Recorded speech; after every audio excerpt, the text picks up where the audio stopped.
Sì, il piano di Safety della cattedrale nasce per consentire ai fedeli di accedere e di seguire gli eventi religiosi con la massima sicurezza. È un piano di gestione della sicurezza che ha come funzione quella di coordinare le risorse che si occupano della gestione delle emergenze.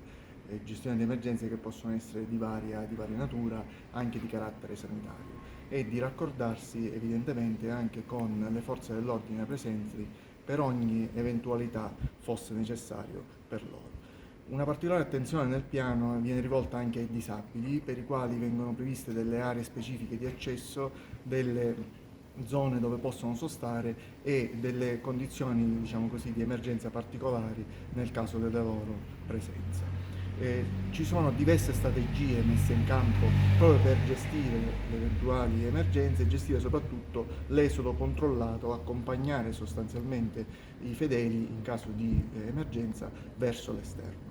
Quest'anno, così come l'anno scorso, è previsto l'ingresso dalla parte laterale della chiesa, quindi da via Vittorio Emanuele. L'ingresso prevede il passaggio attraverso la villetta della cattedrale e poi l'ingresso nella vera e propria cattedrale attraverso le porte principali.